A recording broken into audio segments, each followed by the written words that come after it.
Ang tahanan ng Adventista. Seksyon 4, Mga salik na nagdudulot ng tagumpay o pagkabigo. Kabanata 11, Mamadali, immature na pag-aasawa. Mga panganib ng pagkakalakip sa pagkabata. Ang maagang pag-aasawa ay hindi dapat hikayatin. Ang isang relasyong napakahalaga gaya ng pag-aasawa at napakalawak ng mga resulta nito ay hindi dapat pasukin ng madalian, nang walang sapat na paghahanda, at bago ang mental at pisikal na mga kapangyarihan ay mahusay na umunlad. Ang mga lalaki at babae ay pumasok sa relasyon ng kasal na may hindi pa hinog na pag-ibig, hindi pa ganap na paghuhusga, walang marangal, mataas na damdamin, at tinatanggap sa kanilang sarili ang mga panata ng kasal, na ganap na pinangungunahan ng kanilang mga batang lalaki, pambabae na hilig. Ang mga attachment na nabuo sa pagkabata ay kadalasang nagreresulta sa napakasamang mga unyon o sa kaiyahiyang paghihiwalay. Ang mga maagang koneksyon, kung nabuo ng walang pahintulot ng mga magulang, ay bihirang napatunayang masaya. Ang mga batang pagmamahal ay dapat napigilan hanggang sa dumating ang panahon na ang sapat na edad at karanasan ay gagawing marangal at ligtas na alisin ang mga ito. Ang mga hindi mapipigilan ay nasa panganib ng pagkaladkad sa isang malungkot na pag-iral. Ang isang kabataang wala pa sa kanyang kabataan ay isang mahirap na hukom ng pagiging angkop ng isang tao na kasing bata ng kanyang sarili upang maging kanyang kasama habang buhay. Matapos ang kanilang paghuhusga ay maging mas matured, tinitingnan nila ang kanilang mga sarili na nakatali habang buhay sa isa't isa at marahil ay hindi talaga kalkulado upang pasayahin ang isa't isa. Pagkatapos, sa halip na gawin ang pinakamahusay sa kanilang kapalaran, ang mga pagrereklamo ay nagaganap. Ang paglabag ay lumalawak, hanggang sa magkaroon ng husay na kawalang interes at kapabayaan sa isa't isa. Para sa kanila ay walang sagrado sa salitang tahanan. Ang mismong kapaligiran ay nalason ng hindi mapagmahal na mga salita at mapait na paninisi. Ang mga pag-aasawa na wala pa sa gulang ay nagbubunga ng napakaraming kasamaan na umiiral ngayon. Niyang pisikal na kalusugan o mental na sigla ay itinataguyod ng isang kasal na pinasok ng maaga sa buhay. Sa paksang ito, napakakaunting dahilan ang ginagamit. Maraming kabataan ang kumikilos mula sa salpok. Ang hakbang na ito, na seryosong nakakaapekto sa kanila para sa mabuti o masama, upang maging isang panghabang buhay na pagpapala o sumpa, ay madalas na ginagawang madalian, sa ilalim ng udyok ng damdamin. Marami ang hindi makikinig sa katwiran o pagtuturo mula sa isang Kristiyanong pananaw. Si Satanas ay palaging abala upang madaliin ang mga walang karanasan na kabataan sa isang alyansa sa pag-aasawa. Ngunit kung gaano natin ipinagmamalaki ang mga kasal na nagaganap ngayon, mas mabuti.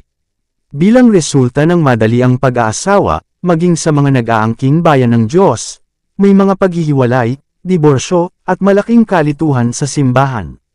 Anong laking kaibahan ng landasin ni Isaac at ng mga kabataan sa ating panahon, maging sa mga nag-aangking Kristiyano. Madalas na nadarama ng mga kabataan na ang pagkakaloob ng kanilang pagmamahal ay isang bagay na kung saan ang sarili lamang ang dapat konsultahin, isang bagay na hindi dapat kontrolin ng Diyos o ng kanilang mga magulang. Bago pa man sila umabot sa pagkalalaki o pagkababae, iniisip nila ang kanilang sarili na may kakayahang gumawa ng kanilang sariling pagpili nang walang tulong ng kanilang mga magulang. Ang ilang taon ng buhay may asawa ay kadalasang sapat na upang ipakita sa kanila ang kanilang pagkakamali, ngunit kadalasan ay huli na para maiwasan ang masasamang resulta nito. Para sa parehong kakulangan ng karunungan at pagpipigil sa sarili na nagdikta sa padalos-dalos na pagpili ay pinahihintulutan na magpalala ng kasamaan, hanggang sa ang relasyon ng kasal ay maging isang masakit na pamatok. Kaya't sinira ng marami ang kanilang kaligayahan sa buhay na ito at ang kanilang pag-asa sa darating na buhay. Mga potensyal na manggagawa para sa Diyos na nalilito, natanggap ng mga kabataang lalaki ang katotohanan at tumakbo ng maayos sa loob ng isang panahon, ngunit hinabi ni Satanas ang kanyang mga tali sa kanila sa hindi matalinong mga attachment at mahihirap na pag-aasawa. Nakita niya na ito ang pinakamatagumpay na paraan para maakit niya sila mula sa landas ng kabanalan. Ipinakita sa akin na ang mga kabataan ngayon ay walang tunay na pakiramdam sa kanilang malaking panganib. Marami sa mga kabataan ang tatanggapin ng Diyos bilang mga manggagawa sa iba't ibang sangay ng kanyang gawain, ngunit si Satanas ay pumapasok at kaya sila ay ginulo sa kanyang web na sila ay naging hiwalay sa Diyos at walang kapangyarihan sa kanyang gawain. Si Satanas ay isang matalas at matiyagang manggagawa. Alam niya kung paano mahuli ang hindi nag-iingat, At ito ay isang nakababahala na katotohanan na ngunit kakaunti ang nagtagumpay sa pagtakas mula sa kanyang mga panlilinlang. Wala silang nakikitang panganib at hindi nag-iingat laban sa kanyang mga kagamitan. Hinihikayat niya sila na pagtibayin ang kanilang pagmamahal sa isa't isa nang hindi naghahangad ng karunungan ng Diyos o ng mga taong kanyang isinugo upang magbabala, samaway, at magpayo. Pakiramdam nila ay sapat ang sarili at hindi magtitiis ng pagpipigil. Payo sa isang teenage na kabataan, ang iyong mga ideya tungkol sa pag-ibig para sa mga kabataang babae ay hindi nagbibigay sa sinuman ng mataas na opinyon sa iyo. Sa pamamagitan ng pagpapatakbo ng iyong isip sa channel na ito, sinisira mo ang iyong mga iniisip para sa pag-aaral. Ikaw ay aakayin upang bumuo ng maruming samahan, ang iyong mga paraan at ang mga paraan ng iba ay masisira. Ito ay kung paanong ang iyong kaso ay iniharap sa akin, at hanggat ikaw ay nagpapatuloy sa pagsunod sa iyong sariling paraan, sinuman ang maghahangad na gabayan, impluwensyahan, o pigilan ka ay makakatagpo ng pinakamatibay na pagtutol dahil ang iyong puso ay hindi naaayon sa katotohanan at katwiran. Pagkakaiba sa edad, ang mga partido ay maaaring walang makamundong yaman, ngunit dapat silang magkaroon ng higit na malaking pagpapala ng kalusugan. At sa karamihan ng mga kaso ay hindi dapat magkaroon ng malaking pagkakaiba sa edad. Ang pagpapabiye sa panuntunang ito ay maaaring magresulta sa malubhang pagkasira ng kalusugan ng nakababata. At kadalasan ang mga bata ay inaagawan ng pisikal at mental na lakas. Hindi nila matatanggap mula sa isang may edad ng magulang ang pangangalaga at pakikasama na hinihingi ng kanilang murang buhay, at maaaring pagkaitan sila ng kamatayan ng ama o ina sa mismong panahon kung kailan ang pagmamahal at patnubay ay higit na kailangan. Kabanata 12, Pagkatugma. Nakikibagay sa isa't isa, sa maraming pamilya ay walang ganoong kristyanong kagandahang asal, ang tunay na kagandahang loob, paggalang, at paggalang sa isa't isa na maghahanda sa mga miyembro nito na magpakasal at magkaroon ng sariling maligayang pamilya. Sa lugar ng pasensya, kabaitan, magiliw na kagandahang loob, at pakikiramay at pagmamahal ng Kristiyano, mayroong matatalas na salita, magkasalungat na ideya, at mapintas, diktatorial na diwa. Madalas na ang mga tao bago ang kasal ay may maliit na pagkakataon na maging pamilyar sa mga gawi at disposisyon ng isa't isa, at, kung tungkol sa pang-araw-araw na buhay ay nababahala, sila ay halos mga estranghero kapag pinagsama nila ang kanilang mga interes sa altar. Natuklasan ng marami, huli na hindi sila nababagay sa isa't isa, at ang habang buhay na kahabag-habag ay bunga ng kanilang pagsasama. Kadalasan ang asawa at mga anak ay dumaranas ng katamaran at kawalan ng kakayahan o ang masasamang gawin ng asawa at ama. Ang mundo ay puno ng paghihirap at kasalanan ngayon bilang resulta ng hindi maayos na pag-aasawa. Sa maraming pagkakataon, ilang buwan lamang ang kailangan ng mag-asawa upang matanto na ang kanilang mga disposisyon ay hindi kailanman maaaring maghalo, at ang resulta ay ang hindi pagkakasundo ang namayani sa tahanan, kung saan tanging ang pag-ibig at pagkakaisa ng langit ang dapat umiral. Sa pamamagitan ng pagtatalo sa mga walang kabuluhang bagay ay nalilinang ang isang mapait na espiritu. Ang mga bukas na hindi pagkakasundo at pagtatalo ay nagdudulot ng hindi maipaliwanag na paghihirap sa tahanan at humiwalay sa mga dapat magkaisa sa mga bigkis ng pagmamahalan. Kaya libo-libo ang nagsakripisyo ng kanilang sarili, kaluluwa at katawan, sa pamamagitan ng hindi matalinong pag-aasawa at napunta sa landas ng kapahamakan. Mga walang hanggang pagkakaiba sa isang nahating tahanan, ang kaligayahan at kasaganaan ng buhay mag-asawa ay nakasalalay sa pagkakaisa ng mga partido. Paano magkakasuwato ang kaisipan ng laman sa pag-iisip na naaayon sa pag-iisip ni Kristo? Ang isa ay naghahasik sa laman, nag-iisip at kumikilos alinsunod sa mga pahiwatig ng kanyang sariling puso. Ang isa ay naghahasik sa espiritu, naghahangad na supilan ng pagkamakasarili, upang madaig ang hilig, at mamuhay sa pagsunod sa guro, na ang kanyang lingkod ay ipinapahayag niyang siya. Kaya mayroong isang walang hanggang pagkakaiba ng panlasa, ng hilig, at ng layunin.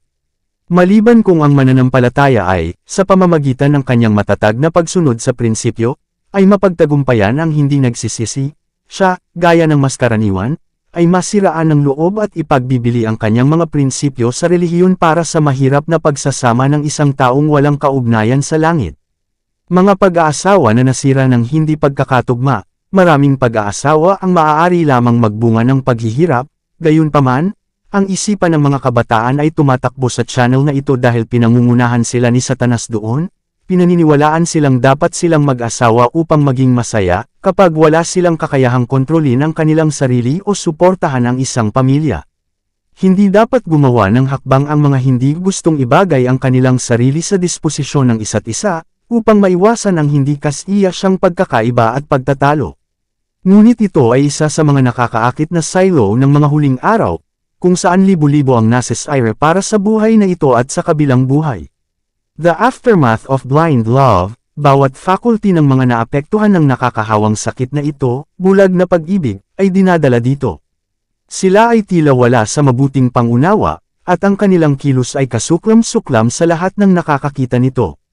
Sa marami ang krisis ng sakit ay naabot sa isang hindi pa nabubuong pag-aasawa, at kapag ang bagong bagay ay lumipas na at ang nakakabighaning kapangyarihan ng tapos na ang lovemaking, gising na ang isa o pareho sa totoong sitwasyon nila.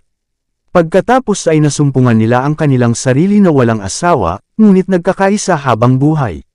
Nakatali sa isa't isa ng pinakataimtime na mga panata, tinitingnan nila ng may paglubog ang mga puso sa miserableng buhay na dapat nilang gawin. Dapat nilang gawin ang pinakamahusay sa kanilang sitwasyon, ngunit marami ang hindi gagawa nito. Sila ay maaaring patunayang hindi totoo sa kanilang mga panata sa kasal o gagawin ang pamatok na kanilang pinagpatuloy sa paglalagay sa kanilang sariling mga leeg ay napakasakit na hindi ilang duwag ang nagtapos sa kanilang pag-iral. Mula ngayon ay dapat na ang pag-aaral sa buhay ng mag-asawa kung paano iiwasan ang lahat ng bagay na lumilikha ng pagtatalo at panatilihing walang patid ang mga panata ng kasal. Isang babala ang karanasan ng iba, Mr. Si A ay may likas na nilalaro ni Satanas na may kahangahangang tagumpay. Ang kasong ito ay isa na dapat magturo sa mga kabataan ng aral tungkol sa kasal. Sinunod ng kanyang asawa ang damdamin at simbuyo, hindi ang katwiran at paghatol, sa pagpili ng makakasama. Ang kanilang pagsasama ba ay bunga ng tunay na pag-ibig? Hindi, ito ay bunga ng simbuyo ng damdamin, bulag, hindi banal na pagnanasa. Ni hindi nababagay para sa mga responsibilidad ng buhay may asawa, nang maglaho ang pagiging bago ng bagong pagkakasunod-sunod ng mga bagay, at ang bawat isa ay naging pamilyar sa isa't isa, ang kanilang pag-ibig ba ay naging mas malakas, ang kanilang pagmamahal ay mas malalim, at ang kanilang mga buhay ay pinagsama sa magandang pagkakasundo. Ito ay ganap na kabaligtaran. Ang pinakamasamang katangian ng kanilang mga karakter ay nagsimulang lumalim sa pamamagitan ng ehersisyo, at, sa halip na maging masaya ang kanilang buhay mag-asawa, ito ay isa sa dumaraming problema. Sa loob ng maraming taon ay nakakatanggap ako ng mga liham mula sa iba't ibang tao na nakabuo ng hindi maligayang pagsasama, at ang mapanghimagsik na mga kasaysayang nabuksan sa harap ko ay sapat na upang masaktan ang puso.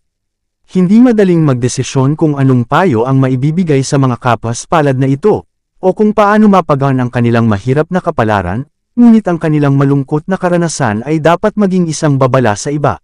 Kabanata 13, Domestic Training. Ang paghahanda para sa pag-aasawa ay isang mahalagang bahagi ng edukasyon, hindi dapat pasukin ang relasyon ng kasal hanggang sa magkaroon ng kaalaman ng mga partido sa mga tungkulin ng isang praktikal na pamumuhay sa tahanan. Ang asawa ay dapat magkaroon ng kultura ng pag-iisip at pag-uugali upang siya ay maging kwalipikado sa tamang pagsasanay sa mga anak na maaaring ibigay sa kanya. Maraming mga kababaihan, itinuring na may mahusay na pinag-aralan, na nagtapos ng mga karangalan sa ilang institusyon ng pag-aaral, ay kaiyahiyang ignorante sa mga praktikal na tungkulin ng buhay. Kapos sila sa mga kwalipikasyong kailangan para sa wastong regulasyon ng pamilya, at sa makatuwid ay mahalaga sa kaligayahan nito. Maaaring pinag-uusapan nila ang mataas na globo ng babae at ang kanyang mga karapatan, ngunit sila mismo ay mas mababa sa totoong saklaw ng babae. Karapatan ng bawat anak na babae ni Eva na magkaroon ng lubusang kaalaman sa mga tungkulin sa tahanan, na tumanggap ng pagsasanay sa bawat departamento ng domestic labor.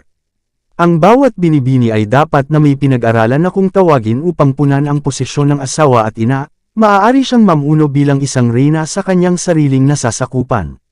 Siya ay dapat naganap na may kakayahan upang gabayan at turuan ang kanyang mga anak at patnubayan ang kanyang mga tagapaglingkod, o, kung kinakailangan, upang maglingkod sa kanyang sariling mga kamay sa mga pangangailangan ng kanyang sambahayan. Karapatan niyang unawain ang mekanismo ng katawan ng tao at ang mga prinsipyo ng kalinisan, ang mga usapin ng pagkain at pananamit, paggawa at paglilibang, at hindi mabilang na iba pa na may kaugnayan sa kapakanan ng kanyang sambahayan. Karapatan niya na magkaroon ng ganoong kaalaman sa pinakamahuhusay na paraan ng paggamot sa sakit na maaari niyang pangalagaan ang kanyang mga anak sa pagkakasakit, sa halip na iwanan ang kanyang mahalagang mga kayamanan sa mga kamay ng mga estranghero na nurse at manggagamot. Ang ideya na ang kamangmangan sa kapaki-pakinabang na trabaho ay isang mahalagang katangian ng tunay na Ginoo o babae ay salungat sa disenyo ng Diyos sa paglikha ng tao. Ang katamaran ay isang kasalanan, at ang kamangmangan sa mga karaniwang tungkulin ay bunga ng kahangalan, na ang kabilang buhay ay magbibigay ng sapat na pagkakataon sa mapait na pagsisisi. Iniisip ng mga kabataang babae na mababa ang pagluluto at paggawa ng iba pang uri ng gawaing bahay, at, sa kadahilanang ito, maraming mga batang babae na nag-aasawa at may pangangalaga sa mga pamilya ay walang gaanong ideya sa mga tungkuling ipinagkakalob sa isang asawa at ina. Dapat ay isang batas na hindi dapat magpakasal ang mga kabataan maliban kung alam nila kung paano alagaan ang mga anak na dinadala sa kanilang pamilya. Dapat alam nila kung paano pangalagaan ang bahay na ito na ibinigay sa kanila ng Diyos. Maliban kung naiintindihan nila ang tungkol sa mga batas na itinatag ng Diyos sa kanilang sistema, hindi nila mauunawaan ang kanilang tungkulin sa kanilang Diyos o sa kanilang sarili. Ang domestic training ay dapat nasa kurikulum ng kolehiyo. Ang edukasyon na dapat matanggap ng mga kabataang lalaki at babae na pumapasok sa ating mga kolehiyo sa buhay tahanan ay karapat-dapat sa espesyal na atensyon. Napakahalaga sa gawain ng pagbuo ng pagkatao na ang mga mag-aaral na pumapasok sa ating mga kolehiyo ay turuan na gawin ang gawaing itinalaga sa kanila, na itinapon ang lahat ng hilig sa katamaran. Kailangan nilang maging pamilyar sa mga tungkulin sa pang-araw-araw na buhay. Dapat silang turuan na gawin ang kanilang mga tungkulin sa tahanan ng lubusan at maayos, na may kaunting ingay at kalituhan hanggat maaari. Ang lahat ay dapat gawin ng disente at maayos. Ang kusina at lahat ng iba pang bahagi ng gusali ay dapat panatilihing matamis at malinis. Ang mga aklat ay dapat na itabi hanggang sa kanilang tamang panahon, at wala ng pag-aaral na dapat gawin ng hindi maasikaso ng hindi napapabayaan ang mga tungkulin sa bahay. Ang pag-aaral ng mga aklat ay hindi upang ilubog ang isip sa pagpapabe sa mga tungkulin sa tahanan kung saan nakasalalay ang kaginhawaan ng pamilya. Sa pagganap ng mga tungkuling ito ay dapat madaig ang walang ingat, kapabayaan, kagawian, sapagkat maliban kung itatama, ang mga gawin na ito ay dadalhin sa bawat yugto ng buhay, at ang buhay ay masisira para sa pagiging kapaki-pakinabang. Ang kaalaman sa paggawa ng tahanan ay kailangan. Marami sa mga sangay ng pag-aaral na umuubos ng oras ng mag-aaral ay hindi mahalaga sa pagiging kapaki-pakinabang o kaligayahan, ngunit ito ay mahalaga para sa bawat kabataan na magkaroon ng lubos na kaalaman sa mga pang-araw-araw na tungkulin. Kung kinakailangan, ang isang kabataang babae ay maaaring magbigay ng kaalaman sa Pranses at algebra, o kahit sa piano, ngunit kailangan na matuto siyang gumawa ng masarap na tinapay, magayos ng maayos na angkop na mga kasuotan, at mahusay na gampanan ang maraming tungkulin na nauukol sa homemaking. Para sa kalusugan at kaligayahan ng buong pamilya, walang mas mahalaga kaysa sa kasanayan at katalinuhan sa bahagi ng tagapagluto. Sa pamamagitan ng hindi handa, hindi masustansyang pagkain ay maaari niyang hadlangan at masira pa ang pagiging kapaki-pakinabang ng nasa hustong gulang at ang pag-unlad ng bata. O sa pamamagitan ng pagbibigay ng pagkain na naaayon sa mga pangangailangan ng katawan, at kasabay ng pag-iimbita at kasiya siya, mas marami siyang magagawa sa tama gaya ng kung hindi man ay nagagawa niya sa maling direksyon. Kaya, sa maraming paraan, ang kaligayahan sa buhay ay may kaakibat na katapatan sa mga karaniwang tungkulin. Bigyang pansin ang mga alituntunin ng kalinisan, ang mga alituntunin ng kalinisan na inilalapat sa dieta, ehersisyo, pag-aalaga sa mga bata, paggamot sa mga may sakit, at marami pang katulad na bagay ay dapat bigyan ng higit na pansin kaysa sa karaniwan nilang natatanggap. Sa pag-aaral ng kalinisan, mapapabuti ng maalab na guro ang bawat pagkakataon na ipakita ang pangangailangan ng perpektong kalinisan kapwa sa mga personal na gawi at sa lahat ng kapaligiran.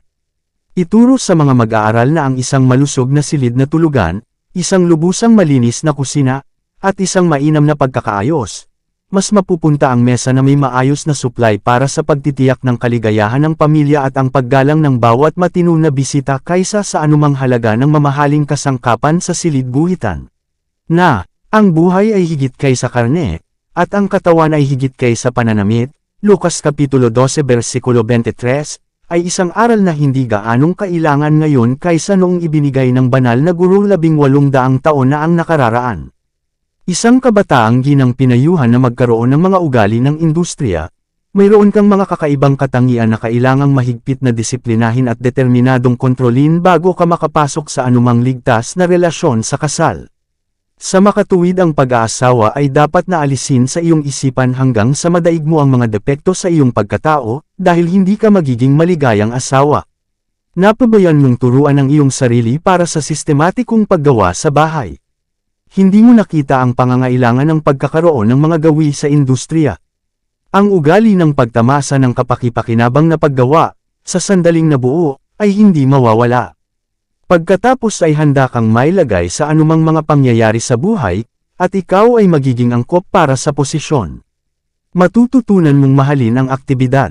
Kung masisiyahan ka sa kapakipakinabang na paggawa, ang iyong isip ay magiging abala sa iyong trabaho, at hindi ka makakahanap ng oras upang magpakasawa sa mga panaginip. Ang kaalaman sa kapakipakinabang na paggawa ay magbibigay sa iyong hindi mapakali at hindi nasisiyahang lakas ng pag-iisip, kahusayan, at pagiging katamtaman na dignidad na mag-uutos ng paggalang. Halaga ng praktikal na edukasyon para sa mga babae. Maraming nag-iisip na kailangan para sa isang anak na lalaki na sanayin na may kaugnayan sa kanyang sariling pagpapanatili sa hinaharap ay tila itinuturing na ito ay ganap na opsyonal sa kanyang sarili kung ang kanilang anak na babae ay tinuturuan o hindi na maging malaya at makasarili. Siya ay karaniwang natututo ng kaunti sa paaralan na maaaring magamit sa praktikal na pagkamit ng kanyang pang-araw-araw na pagkain, at walang natatanggap na pagtuturo sa bahay sa mga misteryo ng kusina at buhay sambahayan. Siya ay lamaking lubos na walang silbi, isang pasanin sa kanyang mga magulang. Ang isang babae na tinuruan na alagaan ang kanyang sarili ay karapat-dapat din na pangalagaan ang iba. Hindi siya kailanman magiging droga sa pamilya o sa lipunan. Kapag sumimangot ang kapalaran, magkakaroon ng isang lugar para sa kanya sa isang lugar kung saan siya ay makakakuha ng tapat na pamumuhay at tulungan ang mga umaasa sa kanya. Ang babae ay dapat sanayin sa ilang negosyo kung saan maaari siyang magkaroon ng kabuhayan kung kinakailangan. Ang pagpasa sa iba pang marangal na trabaho, ang bawat batang babae ay dapat matutong pangasiwaan ang mga gawain sa tahanan, dapat na isang kusinero, isang kasambahay, isang mananahi. Dapat niyang maunawaan ang lahat ng mga bagay na kailangang malaman ng may bahay ng isang bahay, kung ang kanyang pamilya ay mayaman o mahirap. Pagkatapos, kung may mga kabaligtaran, handa siya para sa anumang emergency. Siya ay, sa isang paraan, independente sa mga pangyayari. Ang kaalaman sa mga tungkulin sa tahanan ay lampas sa presyo para sa bawat babae. May mga pamilyang hindi mabilang na ang kaligayahan ay nasisira sa kawalan ng kakayahan ng asawa at ina. Hindi napakahalaga na ang ating mga anak na babae ay matutong magpinta, magarbong gawa, musika, o maging ang cube root, o ang mga figure ng retorika, kung paano sila matuto kung paano maggupit, gumawa, at magayos ng kanilang sariling damit, o maghanda ng pagkain sa isang mabuti at masarap na paraan. Kapag ang isang maliit na batang babae ay 9 o 10 taong gulang, dapat siyang hilingin na gawin ang kanyang regular na bahagi sa mga tungkulin sa bahay, ayon sa kanyang makakaya, at dapat na panagutin para sa paraan kung paano niya ginagawa ang kanyang trabaho. Iyon ay isang matalinong ama na, nang tanungin kung ano ang balak niyang gawin sa kanyang mga anak na babae, ay sumagot, nais kong sanayin sila sa kanilang mahusay na ina, upang matutunan nila ang sining ng pagpapabuti ng oras, at maging angkop na maging asawa at mga ina, mga pinuno ng pamilya, at mga kapakipakinabang na miyembro ng lipunan. Ang magiging asawa ay dapat maging matipid at masipag. Noong unang panahon, ang kaugalian ay nangangailangan ng kasintahang lalaki, bago ang pagpapatibay ng isang kasal, na magbayad ng halaga ng pera o katumbas nito sa ibang ari-arian, ayon sa kanyang kalagayan, sa ama ng kanyang asawa. Ito ay itinuturing na isang pananggalang sa relasyon ng kasal. Hindi inisip ng mga ama na ligtas na ipagkatiwala ang kaligayahan ng kanilang mga anak na babae sa mga lalaking hindi gumawa ng probisyon para sa suporta ng isang pamilya. Kung wala silang sapat na pag-iimpok at lakas upang pamahalaan ang negosyo at makakuha ng mga baka o lupa, pinangangambahan na ang kanilang buhay ay mapatunayang walang halaga. Ngunit ang probisyon ay ginawa upang subukan ang mga walang bayad para sa isang asawa. Pinahintulutan silang magtrabaho para sa ama na ang anak na babae ay mahal nila. Ang haba ng panahon ay kinokontrol ng halaga ng dote na kinakailangan. Nang ang manliligaw ay tapat sa kanyang mga serbisyo, at napatunayang karapat-dapat sa ibang aspeto, nakuha niya ang anak na babae bilang kanyang asawa, at sa pangkalahatan ang dote na natanggap ng ama ay ibinibigay sa kanyang kasal. Ang sinaunang kaugalian, bagaman kung minsan ay inaabuso, gaya ni Laban, ay nagbunga ng magagandang resulta. Nang ang manliligaw ay kailangang maglingkod upang matiyak ang kanyang nobya, napigilan ang isang madaliang pag-aasawa, at nagkaroon ng pagkakataong subukan ang lalim ng kanyang pagmamahal, gayon din ang kanyang kakayahang maglaan para sa isang pamilya. Sa ating panahon maraming kasamaan ang nagre-resulta mula sa pagtahak sa isang kabaligtaran na landas. Walang taong madahilan sa pagiging walang kakayahan sa pananalapi. Sa maraming tao ay masasabing, siya ay mabait, magiliw, mapagbigay, isang mabuting tao, isang Kristiyano, ngunit hindi siya karapat-dapat na pamahalaan ang kanyang sariling negosyo. As far as the outlay of means is concerned, isa lang siyang bata. Hindi siya pinalaki ng kanyang mga magulang upang maunawaan at isabuhay ang mga prinsipyo ng pagsuporta sa sarili. Kabanata 14, ang tunay na pagbabalik loob ay isang kinakailangan. Tinitiyak ng relihiyon ang kaligayahan sa pamilya, ang relihiyon ng pamilya ay isang kahangahangang kapangyarihan.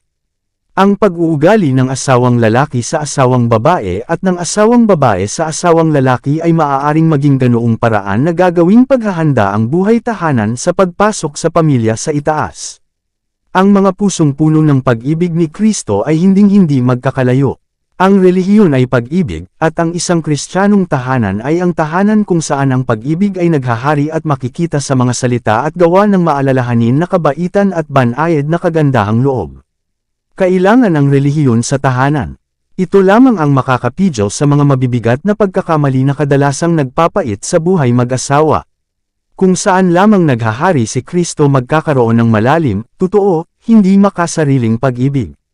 Kung magkagayon ng kaluluwa ay pagsasamahin sa kaluluwa, at ang dalawang buhay ay magsasama sa pagkakatugma. Ang mga anghel ng Diyos ay magiging mga panauhin sa tahanan, at ang kanilang mga banal na pagbabantay ay magpapabanaw sa silid ng kasal. Ang mapangwasak na kahalayan ay itatapon. Pataas sa Diyos ang mga pag-iisip ay itutunggo, sa Kanya ay aakyat ang debosyon ng puso. Sa bawat pamilya kung saan nananahan si Kristo, ang isang magiliw na interes at pagmamahal ay makikita sa isa't isa, hindi isang palpak na pag-ibig na ipinahayag lamang sa magiliw na mga haplos, ngunit isang pag-ibig na malalim at matibay. Ang Kristyanismo ay magiging makapangyarihang impluwensya, ang Kristyanismo ay dapat na magkaroon ng kontrol na impluwensya sa relasyon ng pag-aasawa, ngunit madalas na ang mga motibo na humahantong sa pagsasama na ito ay hindi naaayon sa mga prinsipyo ng Kristiyano. Si Satanas ay patuloy na nagsisikap na palakasin ang kanyang kapangyarihan sa mga tao ng Diyos sa pamamagitan ng paghikayat sa kanila na pumasok sa pakikipag-alyansa sa kanyang mga nasasakupan, at upang maisakatuparan ito ay sinisikap niyang pukawin ang hindi banal na mga pagnanasa sa puso. Ngunit ang Panginoon sa kanyang salita ay malinaw na nagturo sa kanyang mga tao na huwag makiisa sa kanilang mga sarili sa mga taong wala ang kanyang pag-ibig na nananahan sa kanila. Payo sa bagong kasal na mag-asawa, ang pag-aasawa, isang pagsasama para sa buhay, ay isang simbolo ng pagkakaisa sa pagitan ni Kristo at ng kanyang simbahan. Ang espiritu na ipinamalas ni Kristo sa kanyang simbahan ay ang espiritu na dapat ipakita ng mag-asawa sa isa't isa. Kung mahal nila ang Diyos ng lubos, mamahalin nila ang isa't isa sa Panginoon, palaging magalang na pakikitungo sa isa't isa, na naghuhugutan ng pantay na mga lubad. Sa kanilang kapwa pagtanggi sa sarili at pagsasakripisyo sa sarili sila ay magiging isang pagpapala sa isa't isa. Pareho kayong kailangang magbalik loob. Wala ni isa sa inyo ang may tamang ideya sa kahulugan ng pagsunod sa Diyos. Pag-aralan ang mga salitang, siya na hindi sama sa akin ay laban sa akin, at ang hindi nagtitipon na kasama ko ay nagkakalat. Taos-puso akong umaasa na pareho kayong magiging tunay na mga anak ng Diyos, mga lingkod kung kanino niya mapagkakatiwalaan ang mga responsibilidad. Pagkatapos ay darating sa iyo ang kapayapaan at pagtitiwala at pananampalataya. Oo, maaaring pareho kayong masaya, pare-parehong Kristiyano. Linangin ang katas ng pangunawa, upang malaman mo kung paano piliin ang mabuti at tanggihan ang masama. Gawin mong pag-aaral ang salita ng Diyos. Nais ng Panginoong Hesus na ikaw ay maligtas. Kahanga-hangang iniingatan ka niya, kapatid ko, upang ang iyong buhay ay maging kapaki-pakinabang. Dalhin ang lahat ng mabubuting gawa na posible dito. Maliban kung mayroon kayong marubdob na pagnanais na maging mga anak ng Diyos, hindi ninyo malinaw na mauunawaan kung paano tutulungan ang isa't isa. Maging magiliw at maalalahanin sa isa't isa, isuko ang iyong sariling mga hangarin at layunin na mapasaya ang isa't isa. Araw-araw maaari kang gumawa ng pag-unlad sa kaalaman sa sarili. Araw-araw maaari kang matuto ng mas mahusay kung paano palakasin ang iyong mga mahinang punto ng pagkatao. Ang Panginoong Hesus ang iyong magiging liwanag, iyong lakas, iyong korona ng kagalakan, dahil ibinibigay mo ang kalooban sa kanyang kalooban. Kailangan mo ang nakapasuko na biyaya ng Diyos sa iyong puso. Huwag hangarin ang isang buhay na madali at walang aktibidad. Lahat ng may kaugnayan sa gawain ng Panginoon ay dapat na laging mag-ingat laban sa pagkamakasarili. Panatilihing nakatrim at nasusunog ang iyong lampara. Kung gayon hindi ka magiging walang ingat sa iyong mga salita at kilos. Magiging masaya kayong dalawa kung susubukan ninyong pasayahin ang isa't isa. Panatilihing nakasara ang mga bintana ng kaluluwa sa lupa at nakabukas sa langit. Maaaring maabot ng mga lalaki at babae ang isang mataas na pamantayan, kung kikilalanin nila si Kristo bilang kanilang personal na tagapagligtas. Manood at manalangin, na ginagawa ang pagsuko ng lahat sa Diyos. Ang kaalaman na kayo ay nagsusumikap para sa buhay na walang hanggan ay magpapalakas at magpapaginhawa sa inyong dalawa. Sa isip, sa salita, sa gawa, dapat kayong maging mga ilaw sa mundo. Disiplinahin ninyo ang inyong sarili sa Panginoon, dahil ipinagkatiwala niya sa iyo ang mga sagradong pagtitiwala, na hindi mo magagampanan ng maayos kung wala ang disiplinang ito.